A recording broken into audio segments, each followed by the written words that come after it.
सोचिए अगर अचानक आपके पड़ोसी देश में ऐसी खबर आने लगे कि वहां हिंसा भड़क गई है, सड़कों पर आगजनी हो रही है और सरकार को अपने ही नागरिकों के गुस्से का सामना करना पड़ रहा है, तो इसका असर आपके घर द्वार तक पहुंचने में कितना वक्त लगेगा। यही हाल अभी नेपाल और बिहार की सीमाओं पर दिख रहा है।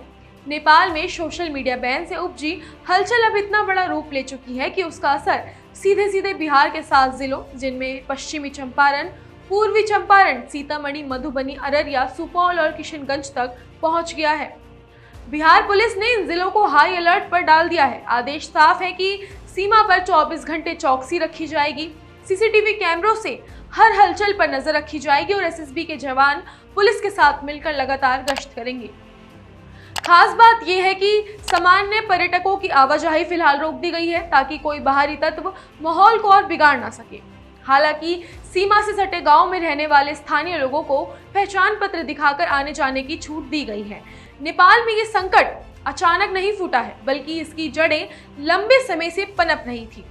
एक तरफ बेरोजगारी से जूझते युवा लगातार सरकार की नीतियों से खफा थे, दूसरी तरफ हाल ही में सरकार द्वारा फेसबुक, व्हाट्सएप, इंस्टाग्राम और यूट्यूब जैसे 26 सोशल मीडिया प्लेटफॉर्म पर बैन लगाने से उनका गुस्सा भड़क गया।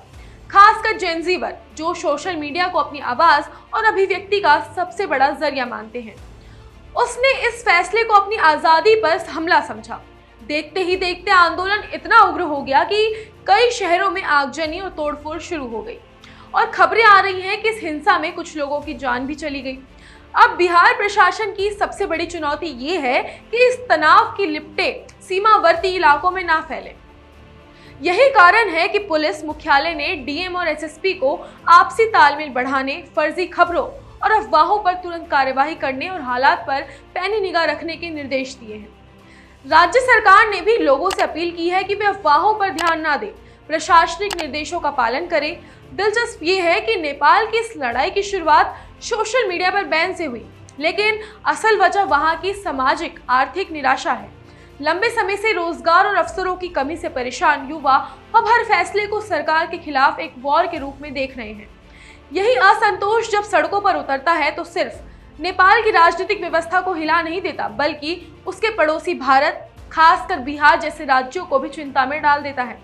आज सीमा पर तैनात जवानों की आंखों में वही सतर्कता है जो किसी अनदेखे खतरे के आने से पहले होती है। सवाल यह है कि अगर नेपाल में हालात और बिगड़ते हैं तो बिहार और भारत के लिए आने वाले दिनों में ये कितना बड़ा सिरदर्द साबित हो सकता है।